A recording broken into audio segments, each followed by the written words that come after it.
जय हिंद स्टूडेंट्स। आज हम डिस्कस करने वाले हैं article 13 of fundamental rights. Fundamental right का article 13, this provision is mentioned in the part third of the constitution as I told you in the previous lecture. Fundamental right में हमने आपको बताया था कि फंडामेंटल राइट क्या है, इनकी सिग्निफिकेंस क्या क्या है। तो 13 हमारा बात करता है, बोलते हैं लॉज इनकंसिस्टेंट विद और in derogation of the fundamental rights, यानी कि ऐसे राइट्स, ऐसे प्रोविजंस जो फंडामेंटल राइट को वायलेट करते हैं, या ऐसे कोई प्रोविजन जो लोगों के राइट को रिकॉग्नाइज नहीं करते हैं, तो वो सारे के सारे वाइड होंगे। अब एक चीज समझ लीजिए, फंडामेंटल राइट लाए क्यों गए थे।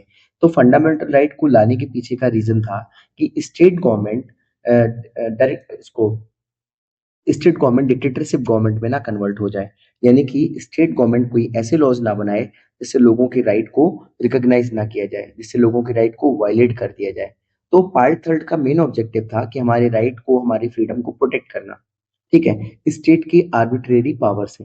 अब एक चीज समझिए कि फंडामेंटल राइट जो है वो हमें प्रोटेक्शन देता है, ठीक है, और प्रोटेक्शन देने के साथ साथ वो स्टेट पे एक रिस्ट्रिक्शंस भी लगाता है। जैसा मैंने पिछले लेक्चर में बताया था कि जो फंडामेंटल राइट हैं वो इसलिए लगाए जाते हैं ताकि स्टेट पे एक लिमिट बनी रहे। अब आर्टिकल 13 ये बोलता है कि ऐसे लॉज जो हमारे लोगों पे, या मान के चलिए जो हमारे सिटीजन है उनके साथ ऐसा कोई कानून बनाया गया है जिससे उनके जो बेसिक राइट्स हैं वो उनके कम कर दिए जा रहे हैं, या उनसे मान के चलिए वायलेट कर दिए जा रहे हैं, तो ऐसे कोई तरीके के प्रोविजंस हमारे यहाँ वैलिड नहीं होंगे। अब अगर मैं बात करता हूँ आर्टिकल 13 क्लॉज 1 की, इसमें आर्टिकल 13 में दो क्लॉज हमें इंपॉर्टेंट देखने को मिलते हैं, article 13 clause 1 and article 13 clause 2। तो 13 क्लॉज जो 1 है वो है प्री कॉन्स्टिट्यूशनल लॉ, और 13 क्लॉज 2 है वो है पोस्ट कॉन्स्टिट्यूशनल लॉ। तो 13 क्लॉज 1 क्या बोलता है? बोलता है pre constitutional laws existing prior to the constitution which are consistent with fundamental right will remain valid and which are not consistent with fundamental right will be void। यानी कि ऐसे law जो फंडामेंटल राइट के साथ consistent हैं, यानी कि उनकी बातों को समझ रहे हैं, फंडामेंटल राइट्स लोगों के वायलेट नहीं कर रहे हैं, ठीक है, तो वो राइट जो है वो सॉरी जो वो जो प्रोविजन है वो कंटिन्यू रहेंगे। मतलब कि अगर 1947 के पहले का कोई भी लॉ है और अगर हमारे देश के सिटीजन के साथ वो इनकंसिस्टेंट है, फंडामेंटल राइट को वायलेट कर रहे हैं, तो उनको हम खत्म कर देंगे, और अगर नहीं कर रहे हैं तो उनके साथ हम कंटिन्यू करेंगे। तो ऐसे ही एक क्लॉज है एजुकेशन एक्ट 1930 का, तो उसमें ये बोला गया था कि कुछ पर्टिकुलर क्लास के जो स्टूडेंट्स होंगे उनको क्लास में नहीं बैठने दिया जाएगा। कास्ट के जो स्टूडेंट होंगे, सॉरी, मतलब कि कुछ एक जाति, विशेष जाति के लोग होंगे उनको क्लास के अंदर एंट्री नहीं मिलेगी, या ऐसा बोल सकते हैं उनको स्कूल में एंट्री नहीं मिलेगी। तो अब ये जो क्लॉज है, ये एजुकेशन एक्ट 1930 का जो क्लॉज है, तो ये हम देख रहे हैं कि सीधा सीधा फंडामेंटल राइट का वायलेशन कर रहा है, तो इसको हमने हटा दिया। बाकी के एजुकेशन लॉज में जो जो चीजें थी वो हमने एज इट इज कंटिन्यू कर ली। अब यहाँ पे इसको हम एक तरीके से और समझते हैं, यहाँ पे एक इंपॉर्टेंट डॉक्ट्रिन देखने को मिलती है, that is doctrine of severability, और we can say doctrine of separability. तो यहाँ पे एक केस है सुप्रीम कोर्ट का, उसका नाम है AK गोपालन वर्सेस स्टेट ऑफ मैटर्स। तो इस केस में क्या होता है, इस केस में सेक्शन 14 जो है प्रिवेंटिव डिटेंशन का, उसको चैलेंज किया गया।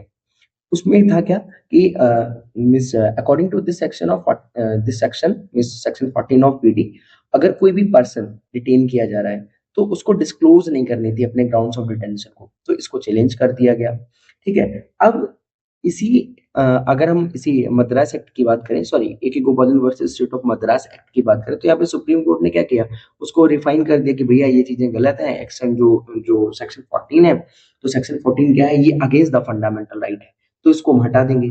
तो यही है सेपरेबिलिटी, इसको क्या कर रहा है, सेपरेट कर दिया हमने, बाकी की चीजों को अडॉप्ट कर लिया।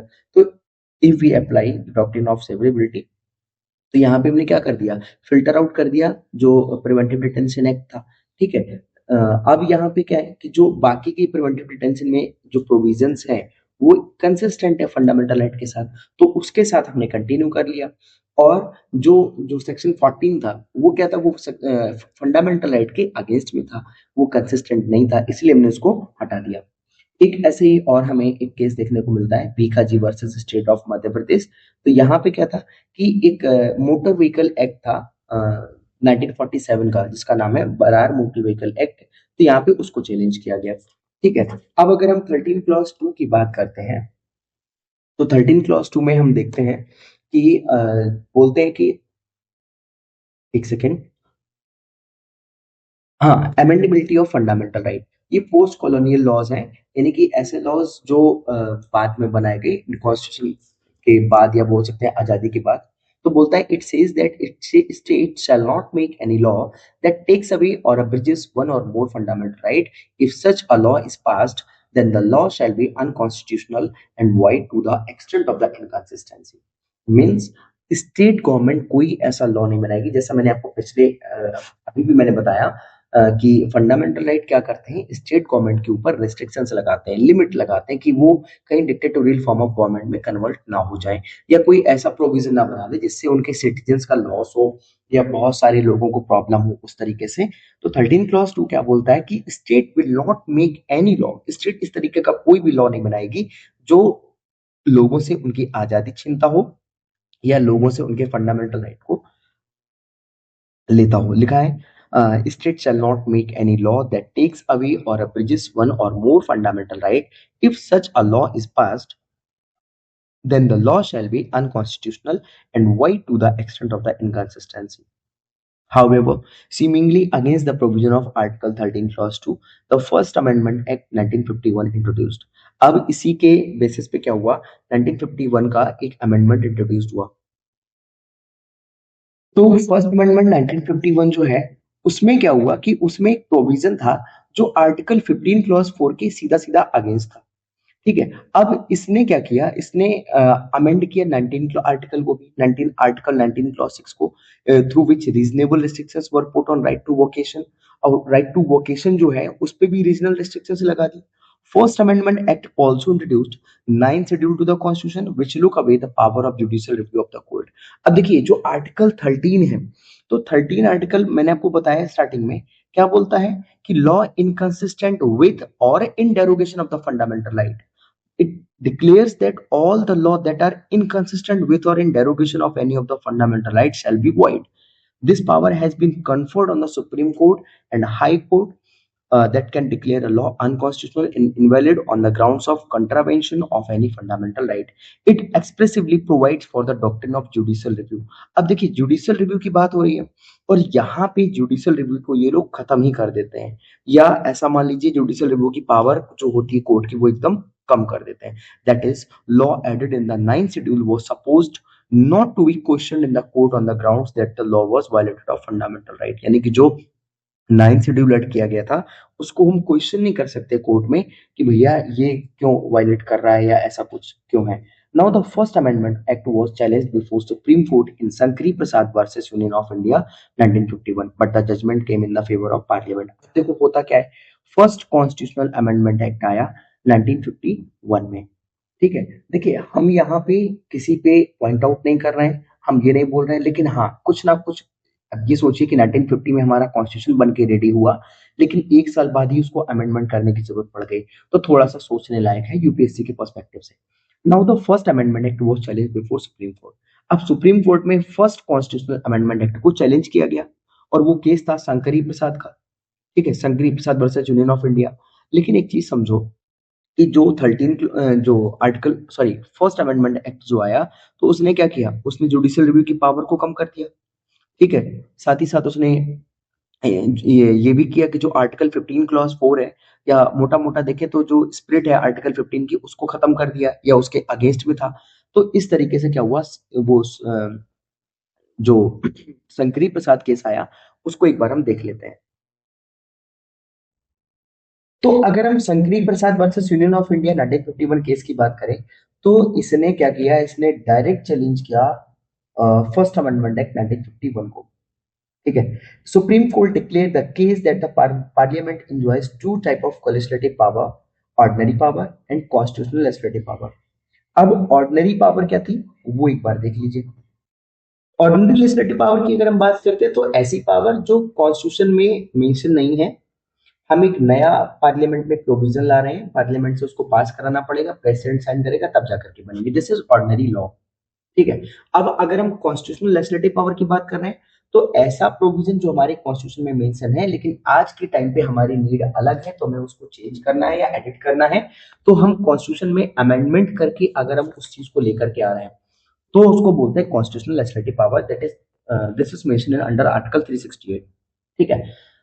If Parliament makes use of constitutional power under Article 368, then the outcome is a constitutional amendment which is not covered in the ambit of law as defined under Article 13 Clause 3 and thus will not be a violation of Article 13 Clause 2। अब यहाँ पे देखिए 13 clause 2 क्या है कि state government ऐसा कोई law नहीं बनाएगी जिससे फंडामेंटल राइट वायलेट हो।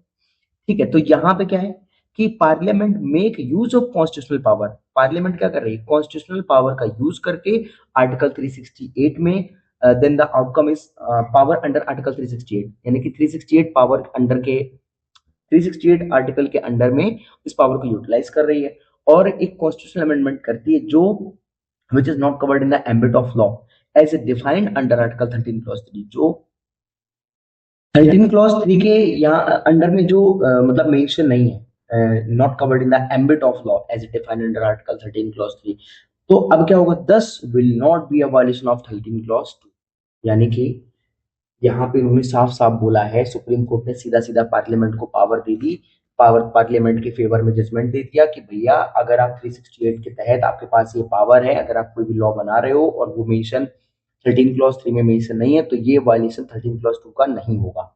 अब देखो, however if parliament exercise ordinary legislative power then the result is law as defined under article 13 clause 3 which comes under the scope of article 13 clause 2 and would be void if it goes against one or more fundamental rights। Thus in Sankari Prasad case supreme court held that parliament under the article 368 can amend any part of the constitution including fundamental right।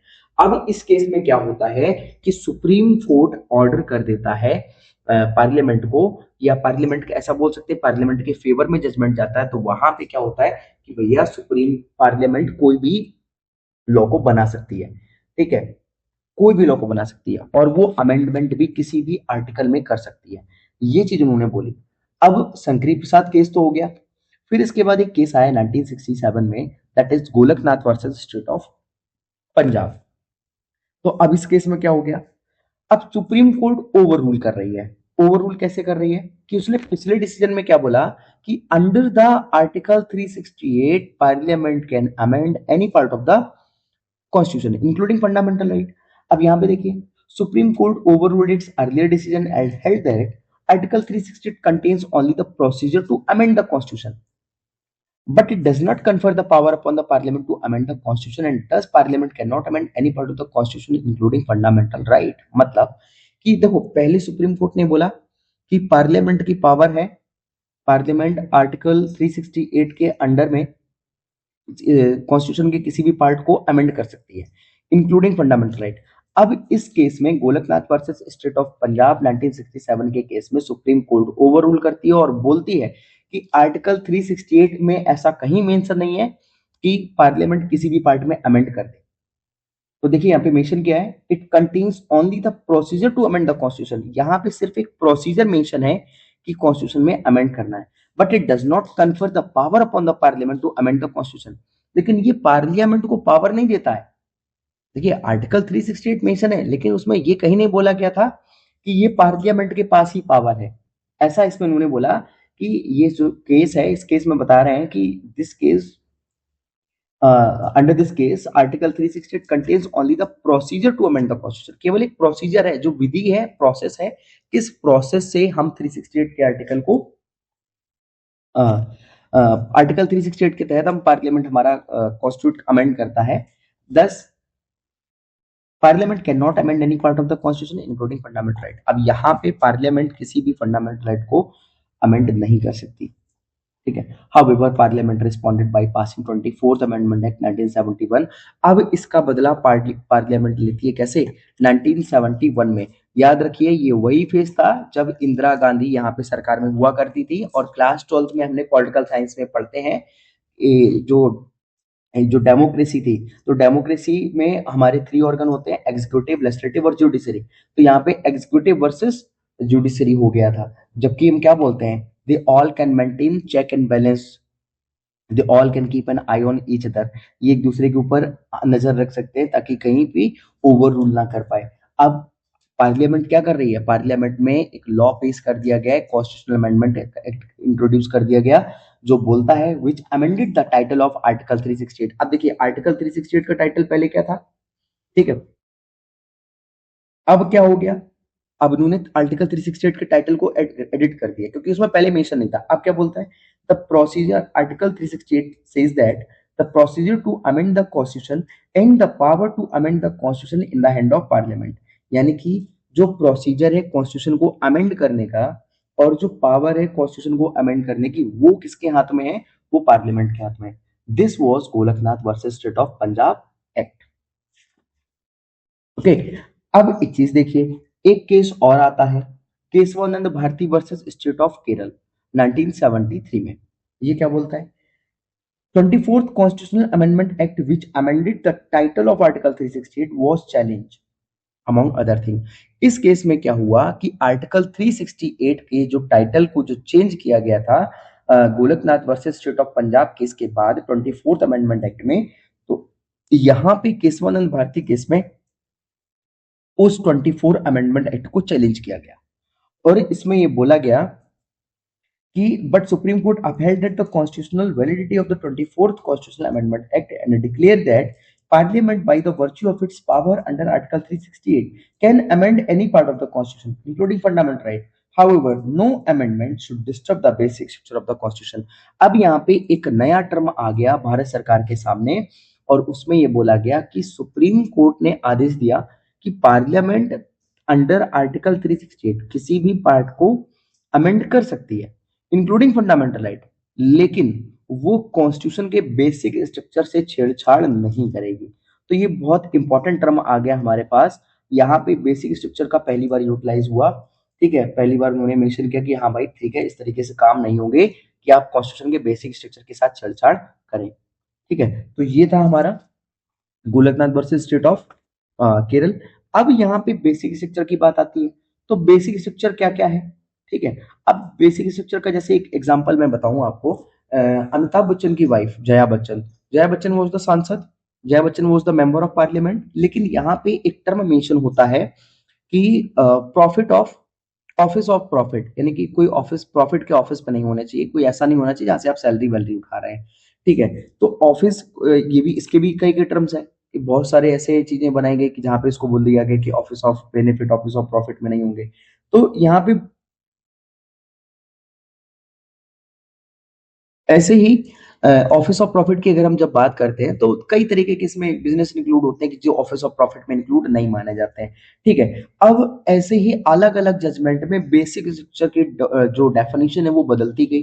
जो exact definition ना तो वो आज तक court ने दी, ना ही वो ना ही सुप्रीम कोर्ट ने दी, ना ही हमारे कॉन्स्टिट्यूशन में मेंशन है। लेकिन हाँ, हम इसमें ऐसा कुछ मान सकते हैं जो अलग अलग केसेस में हुआ, जैसे जुडिशियल रिव्यू हो गया, ये बेसिक स्ट्रक्चर में आता है। इंडिपेंडेंस ऑफ जुडिशरी हो गया, रूल ऑफ लॉ हो गया, सुप्रीमेसी ऑफ कॉन्स्टिट्यूशन हो गया, चेक्स एंड बैलेंस हो गया, सेपरेशन ऑफ पावर हो गया, unity and integrity of India हो गया, सोशलिज्म हो गया, फेडरलिज्म हो गया, एक्सेस टू जस्टिस हो गया, सोवरेंटी ऑफ इंडिया हो गया। ठीक है, तो ये सारी चीजें इसमें आती हैं। जैसे office of benefit, Jaya Bachchan के साथ जब केस हुआ तो उन्होंने उसको बोल दिया कि नहीं ये ट्रस्ट है, हमसे नॉन बेनिफिट ट्रस्ट है, हम इससे पैसा नहीं उठाते हैं, तो इस तरीके से उन्होंने अपनी पोस्ट को बचाया या जो भी था। तो ऐसे ही यहाँ पे बेसिक स्ट्रक्चर के भी जो कॉन्सेप्ट हैं वो बदलते रहते हैं, वो चेंज होते रहते हैं। तो इसका एग्जैक्ट डेफिनेशन हमारे पास मेंशन नहीं है। So thank you so much, we will meet in next class.